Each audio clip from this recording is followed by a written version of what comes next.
Thank you for joining me today, Dr. Greer. Thank you. And for those joining us many people are very much aware of your work, your new film, your new book, but for those who aren't, can you just give a brief background of this phenomenal work you're doing right now?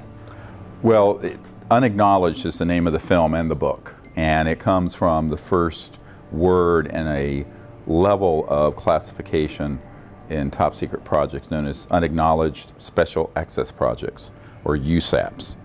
And USAPs are the crown jewel of secret covert programs, not all of which, but some of which deal with interstellar UFO and related so-called zero-point energy and free energy technologies. So this film is sort of an expose, as is the book, a more thorough treatment than the film even, of that. I mean, the film has been #1 on iTunes for most of the time since May. It's when trending it came out, on Netflix. And it's now the top 1 or 2 on Netflix. And people are very interested in this because what we tried to do in the film is not preach to, the echo chamber of people interested in UFOs and all that conspiracy stuff, but really get to what not a conspiracy theory is about this, but what are the facts. So the book and the documentary focus on military witnesses, whistleblowers inside the Air Force, corporate aerospace sources that deal with this issue. So it has a provenance, and it has evidence for it that's solid. And that was really our objective, so that the man on the street who really knows very little about this issue could go to the film or the book and really get brought up to speed about it. Now, as you show in your film, there is an overwhelming amount of evidence to support many of these positions that you're explaining and revealing. And yet, despite the evidence, there remains, of course, a tremendous amount of, I wouldn't even say skepticism, I would say dogmatic denial of reality. Well, it's interesting. We've actually won the war but lost the battle. Let me tell you what I mean. When I first started, I'm a trauma doctor, emergency doctor by training. I left medicine to deal with this some years ago, and back in 2001, about 16 years ago, this past May, we had a National Press Club event in Washington where the first 22 of over 100 military and intelligence whistleblowers came forward.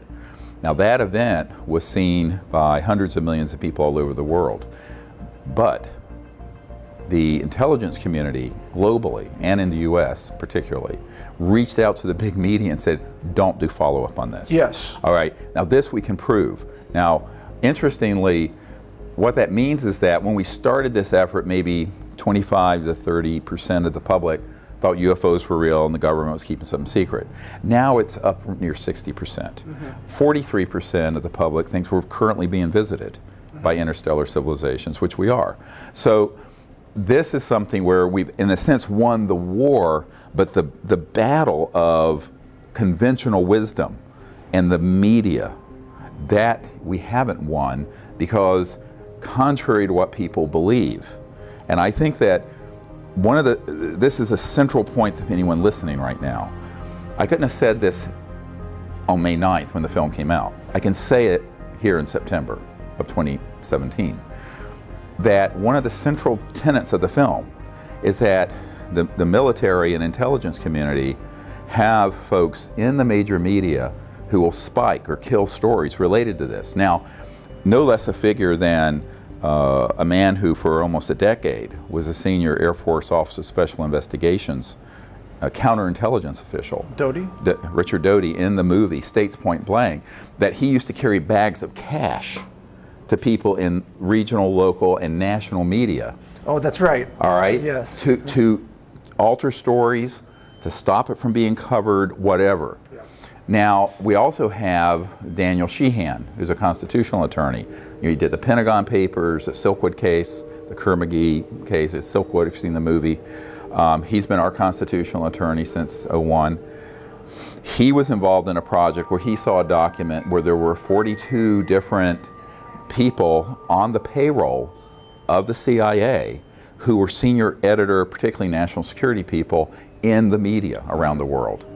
And this isn't a conspiracy theory. This is a fact. Right. So the idea that we have a free press, we have a fake free press. We have a pseudo-free media. You can cover the blue stain on the dress for Hillary Clinton. You cannot cover this subject. It will be absolutely stopped. Now, when the movie makes this not just my opinion, but people who are on the inside and who actually, outrageously, if you look at that clip, if you look at the whole Doty interview, which is available on our website, SiriusDisclosure.com, SIRIUS, like the star system, SiriusDisclosure.com, you'll see that he goes into some depth about the fact that, oh yeah, this was a routine thing that we did. And it's still going on. Now, the proof of it is that unacknowledged, well, I mean, when was the last time an indie crowdfunded film, crowdfunded by the public, which is the second largest crowdfunded film in history, that in itself is newsworthy, then becomes the #1 movie on iTunes for weeks and weeks and weeks. Almost never then happens, rockets to the top of Netflix. No major media entity will do a story. No major interviews in the national media. This proves the point that's made in the film, yes, that this is part of, quote, the cover-up, that the corruption of the media is rampant and outrageous. And forget the whole UFO and the fact that we have technologies that could get us off oil and gas and coal, which we do, locked in a black box in these USAPs. That idea that our democracy and our republic has been completely undermined by these fascists, anyone should be concerned about. Now, most people have their heads in the sand. What we're trying to do is pull people's head out, have them look around. Now, you talk about the FDA and the CDC and all these things.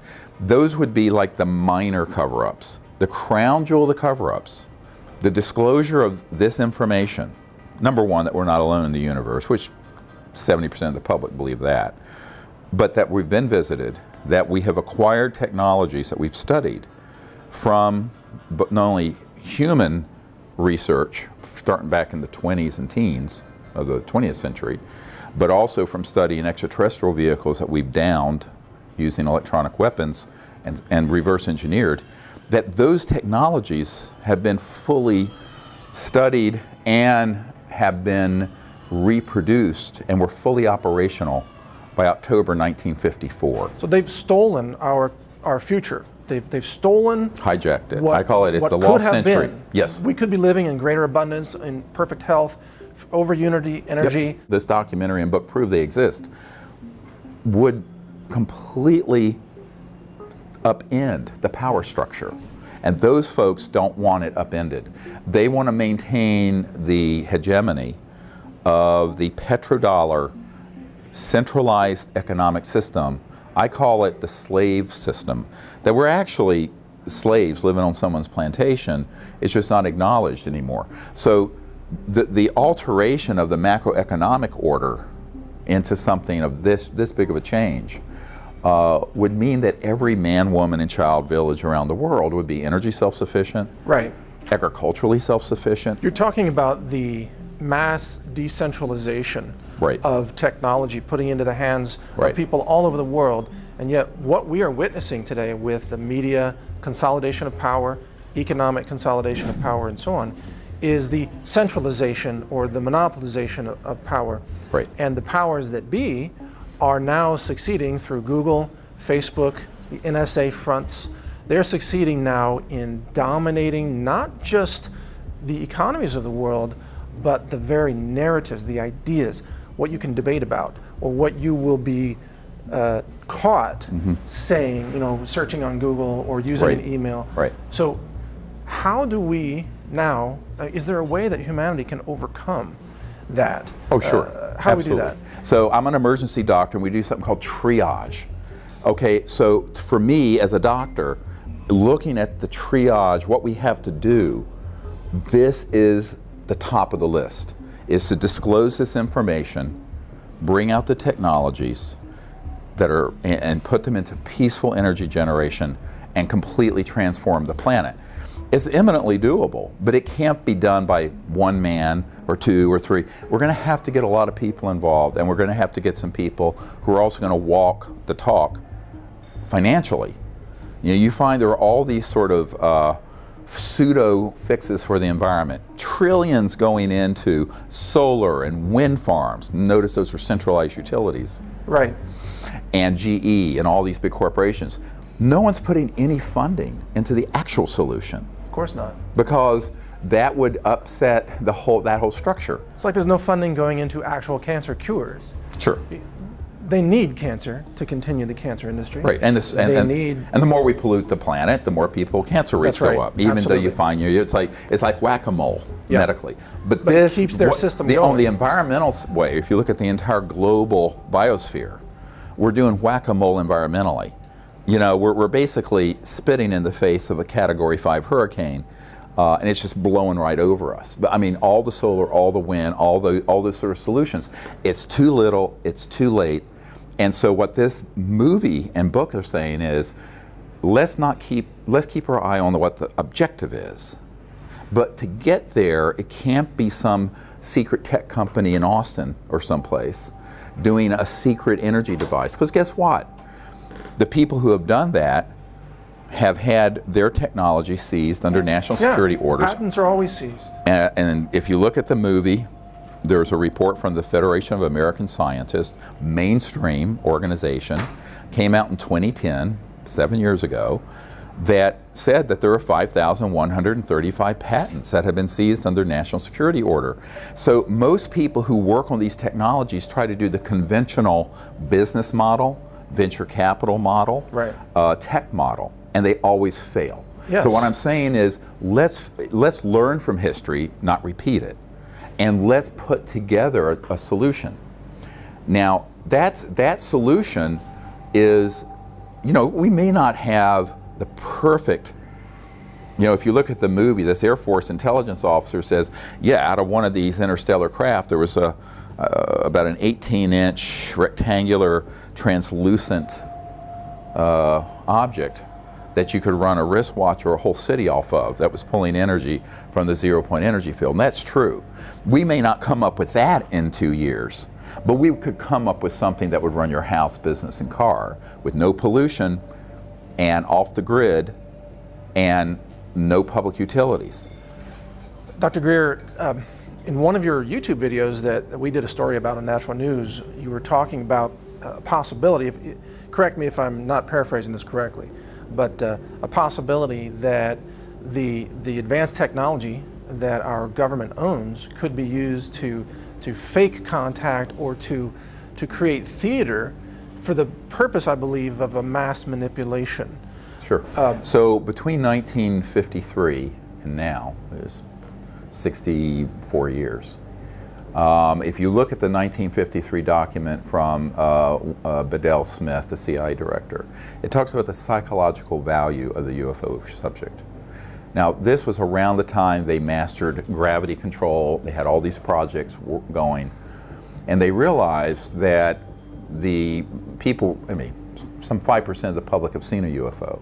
So they figure at some point we're not going to be able to really hide the fact these are around, but we can do a psychological game where they are either debunked and ridiculed so that no one in polite or scientific establishment will talk about it, which they were very good at discrediting. And if they do, they'll be considered lunatic. But if they get through that and believe it's out there, they'll think it's a threat. All right. So beginning in the 50s and 60s, they began hoaxing events. So the hoaxing of extraterrestrial events using things that look like a UFO, made by Lockheed Martin, and my uncle worked for Northrop Grumman, in these classified aerospace projects where they have these anti-gravity devices, look like a flying saucer. They're not ET. There are ones that are extraterrestrial, but I'm talking about the ones that are man-made. And they will stage events. And then they started, in the early days, they started getting people with certain deformities or with very short stature and doing like Hollywood costumes. And they would go and put these things out and they'd start abducting people. Now this Air Force intelligence officer admits this, that the military, very deep, unacknowledged special access projects have been involved in the hoaxing and faking of contact events for their psychological warfare value. And what that means is to induce fear. Okay. Okay, and the long-term plan, as Wernher von Braun said, the man who invented the rocket for Adolf Hitler, the V2 rocket. The V2 rocket was invented by Wernher von Braun. His spokeswoman for the last 4 or 5 years of his life is a whistleblower on our team, Carol Rosen. And she said on his deathbed, Wernher von Braun said, they're going to basically hoax an alien threat to unite the world around a military junta. But in order to do that, it can't come out of the blue. They've been doing the psychological warfare preparation since the 50s and 60s. So what I'm saying to people is that 90+% of everything on this subject on the internet, in documentaries, on TV, is disinformation designed to sow confusion and fear that there's a threat from outer space.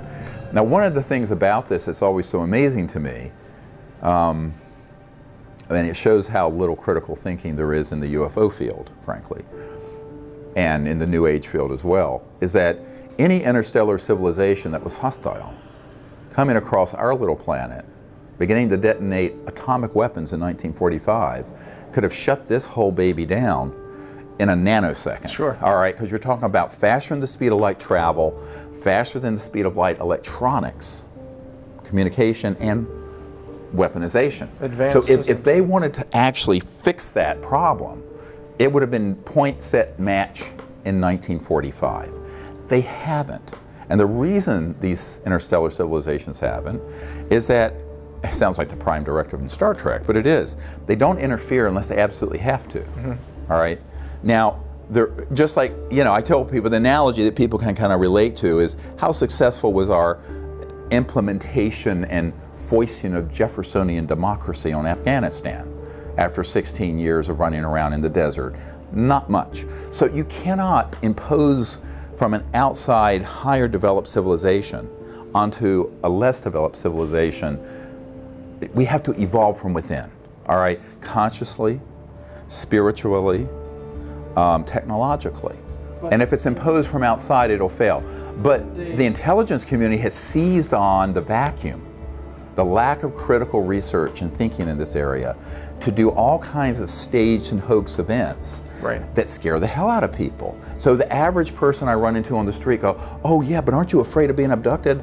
I said, well, yeah, but it's not by extraterrestrials. It's a covert cell running out of Kirkland Air Force Base or out of Nellis or one of these Air Force bases in a man-made anti-gravity device using these things that look like aliens, but they're not ET. So this is that whole narrative was concocted by the intelligence community. And the public, the movie Alien, the science fiction crowd, the Hollywood crowd, the UFO public, and the general populace have swallowed that fake stuff, hook, line, and sinker. One of the things we try to do in this documentary is to pull the curtain back on this fraud. If these extraterrestrial or advanced civilizations are observing us, do you believe that they would, or that perhaps they already have, intervened when we take such disastrous steps, such as launching nuclear weapons, that would devastate the planet itself? In other words, is there a point of intervention that we have crossed or we might cross?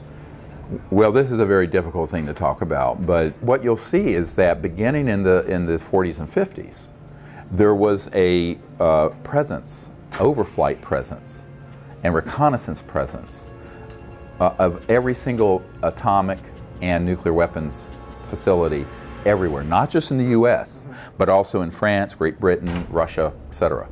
So obviously they're very concerned about that, but they're not going to just go and shut them all down. They have demonstrated they can. One of the famous cases we exposed was the Minot, North Dakota Strategic Air Command, where there were somewhere between 18 and 21 intercontinental ballistic missile silos were taken offline and rendered unlaunchable the same morning because there was an ET craft out there basically showing, if you guys launch all these, this is in the darkest days of the Cold War, we can sort of stop that. But I think that people are mistaken. They conflate those events with the idea that somehow Big Brother from space is going to fix all our problems. No, they were just sending a signal up through the national security system that if you go to mutual assured destruction, there could be an intervention, because we really don't want you destroying this beautiful planet. I mean, their message was a message of, please don't destroy it. In fact, one of the captains who was there, Air Force captain, said the feeling he got from that event was that the ETs were trying to say, please don't destroy this beautiful planet. But if you go that far, we could intervene. Now, people say, then why didn't they intervene in Hiroshima and Nagasaki? I said, those were terrible, lost hundreds of thousands of lives. It wasn't something that would be an extinction level event. Those weren't thermonuclear. The fact of the matter is these interstellar civilizations aren't going to come in and try to get involved in these things. They want us to fix it. They want us to fix our planet so that we're peaceful. Then they're going to welcome us in space. They want to fix our environment, and they know we have the technologies. They want us to do it. We're the children of Earth, and we have the primary responsibility, not somebody out there in interstellar space. So now they're observing us in case things go very badly wrong, and let's hope they don't. But in the meanwhile, I'd say, let's not sit on our hands. Let's actually do this and make this change, this whole transformation to a new era on this planet happen. We can do it. How did you stay on course with your determination and you have to have a lot of courage to speak out in that way. You and I are similar, although our topic focus is different. You know, we're both ridiculed in the media, but we both have a scientific background. And we both present a lot of evidence on the issues that we focus on. Yet, you know, you're attacked all the time. Are people just waking up and knowing that that's nonsense? They know that the fake news is fake now? They do. What's interesting is that, you know, Congress has, what, a 15% approval rating? Yeah. The media has a lower one. The only thing with less esteem than the Congress is the media. Everyone knows it's all nonsense, and no one trusts them. And as well, they should not be trusted. So they're turning to other places, and this is why there's such an appetite. When we put this film out, I mean, remember, this is not a big Hollywood blockbuster film where you put $50 to $100 million in advertising. What was your budget on the film? You know, I mean, the budget on the film was about $500,000. Wow. And we did the whole movie for that. There was maybe $50,000 or so put into what's called prints and advertising, and it was #1. I mean, it was beating out $100 million films on iTunes and Netflix. You know, and I tell people this shows the power of democracy, and the bright side of this internet era is that we can do that now when we couldn't have done that 10 or 15 years ago. So I say let's use the tools that are out there to our advantage while we can.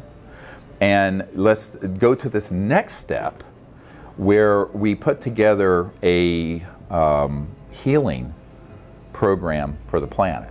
Okay, health and healing for Gaia. All right, and that's the next big thing that we have to achieve. It's going to be harder than the informational, educational effort we're involved with, because now you're talking with hard technologies. And there are very powerful interests that do not want technologies to come out that would terminate the oil industry. Okay, so we have to figure out a strategy that would frustrate their tactical and strategic efforts. Now, that's why I tell people, you know, I've come up with this New Earth Energy Incubator. You know, Google has an incubator, Apple, they all have incubator funds to do kind of out there research, cutting edge. We need something for the planet and for humanity that's an incubator, research and development effort. And that's what I think we have to find the support to do. And we need to find a few enlightened people, or a whole lot of people, to put the backing into that and get that up and stood up properly. But our view of it is that it has to be something where from the moment it's announced to the time you release a technology, it's all open source. That's right, I completely agree. And it's not secret, and also it's live streamed. So the laboratory workstations are literally online in real time, so that people see what's going on. There's total transparency. And nothing held back, because when people keep something secret for as long as a month, in that 30-day period, that's what I call the kill box, where these petro-Nazis come in, confiscate your device, sometimes assassinate the people who have them, do all kinds of things. So you have to do this with the whole world watching. Well, put us on the disclosure node list. I mean, we can be a mirror broadcast. Exactly. It could be a box there just showing what's going on. Yeah. And then the instant we would have a breakthrough. But first we have to find the funding. This is not like developing an app where you can have some guy in his flip-flops and pajamas sitting in his basement. This is a serious physics. Okay, you're talking about high energy physics where you're creating a what's called a Poynting vector into this infinite energy field, and you better know what you're doing. All right, you need really specialized equipment. You need scientists, physicists, people who are materials managers who know specialized materials. You need all these people working together in a laboratory. So to stand that thing up is going to be tens of millions to maybe 100 million. Sure. But like I said, we just had a boxing match where, not counting the promoter, the two people boxing got 400 million. Yeah. So you don't tell me that our society can't do this. We can, but unfortunately most people don't understand what is at the core of the secrecy on the UFO subject. And the reason it's ridiculed so soundly and so expertly. And these people know what they're doing. These psychological warfare people, of course they really know how to discredit people. That whole secrecy is because they're protecting this crown jewel of technology that these petro-fascists don't want out. I like that term. Let me offer this. Yeah. We have a privately funded, very advanced analytical laboratory. We do ICP-MS, mass spec instrumentation, time of flight instrumentation, and so on. Most labs won't touch the kinds of artifacts and soil samples and things that you want tested. Our lab is ISO accredited, internationally recognized. I'll test anything you want for free. Oh, great. Every element that we can test, including isotopic ratios. We can look at the ratios of different isotopes. But of course, no radioactive things, please. We don't need that. But everything else, we'll test, and it's right here in Central Texas. So let me offer that. It's available to you and your team. Could be useful. Absolutely. Looking at composition of some unknown, object. Yeah, whatever. Occasionally something like that comes across my desk, Yeah. We find there's a tremendous amount of censorship in science, that the only allowable science has to follow these very narrow categories. Right. What would you say to people who maybe are intrigued by science and maybe they want to go into the sciences, but they also want to be part of the solution, the big picture solution? They don't want to be part of this cabal of disinformation. Well, I think people who have that inclination need to organize, and it's all networking. I mean, the way that I've gone from an emergency doctor to now someone who's getting this information out to tens of millions of people, it's all grassroots. So we need to find people who are going to actually support serious, no pun intended, research and development in these areas of energy generation. And I think that anyone interested in that area, they can study it, but they cannot do it alone. Here's a cautionary tale. People who think they're going to sit in their garage or basement and do this, if anyone listening has a device like this that they're working on, or one that's operational, that they think they're going to take on the normal technology pathway, they need to get hold of us yesterday, and we'll then launch it. But they have, and we have people, we have people who can make them whole if they have something operational. And if they don't, they can end up being gone. Yes. Well, there's a whole team of people who had purchased the estate of Stan Meyer that had a water fuel car. And what people don't know is that he had a toroid. It looked like a donut. That was a 0-point free energy system. Oh, really? That had a national security order on it. Our team went there and saw it. Now, there was a group in Michigan that outbid us, an engineering group, and it disappeared into a black hole. They did it secretively. Next thing I know, their chief funder calls me up and says they're all running for their lives. Last I heard, they've all been assassinated, and all that technology is gone. So that's all recent. This is all in the last 5-10 years. Wow. So I tell people, you have to understand what you're dealing with here. This is not like inventing an iPhone or something. You're dealing with something that's making an end run at the entire global elites system, much more so than big pharma, much more so than medical stuff that you deal with. It's orders of magnitude beyond that. It's hundreds of trillions of dollars. So I think that people working in this area need to know what they're dealing with, because otherwise they think that, oh, well, I've invented this thing. And one of the sad things I've observed over the last 27 years of doing this is how many people have developed these devices, have tried to do the usual business and strategic or venture capital and distribution plan, and they've all vanished. Every single one of them. So if someone does have one of these, or they are working on something like this, please contact us and let us put it on a trajectory that will get it out to the public. And you know, if people have invested to get a certain point, we have folks on my team now that can make them whole, frankly, if they can prove it. Right. But here's what they got to do. It's got to be testable, Yeah, reproducible, right. and transparent. And they have to agree with an open source release of it. Absolutely. All right. And if not, I won't even talk to them. Yeah, they can't be a black box. I've spent almost $1 million of our funds going around the world with people who are brilliant scientifically, but they have no strategic knowledge, and every one of them have failed. So, you know, I mean, I have personally briefed CIA directors and people on the Senate Intelligence Committee, generals and admirals at the Pentagon. In every one of these cases, what I've found is that when you're dealing with an unacknowledged special access project, truly unacknowledged, you're in it's like really a different universe. And people dealing with these technologies have to understand that's what they're dealing with. And frankly, you know, I've been threatened plenty of times over the years. I've had 3 people I've worked with on my team assassinated. And, you know, there's a former CIA director who was going to hand off one of these devices to us, and around $50 million in sort of seed money so we could get it out, who the week he was going to meet with a member of my board, they found him floating down the Potomac River. Absolutely true. Bill Colby. Everyone thinks it was an accident or he committed suicide. No. His best friend came to me and said he was taken out. Wetworks. It's called Wetworks Assassination Team. But so, again, he was trying to do it clandestinely. And I said, no, we have to do this with the whole world watching. Now, back in the 90s when that happened, we didn't have Facebook and Twitter and this and that and all the streaming capabilities.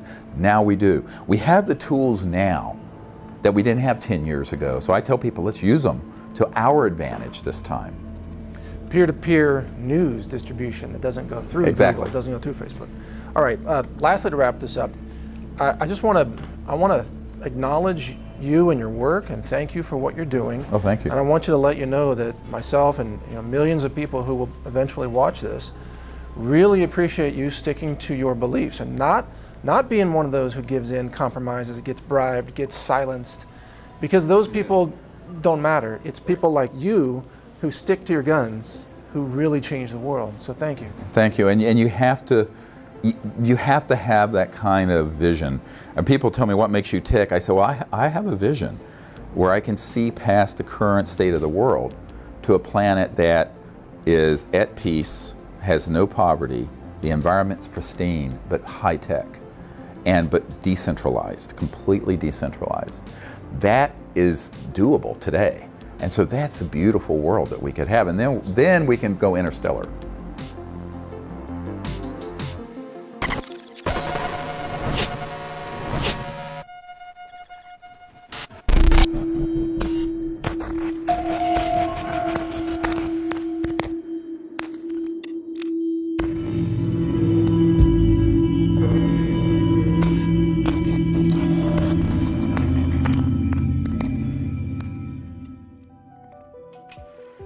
Support our films for humanity. Visit healthrangerstore.com. The cleanest lab-verified health products in the world.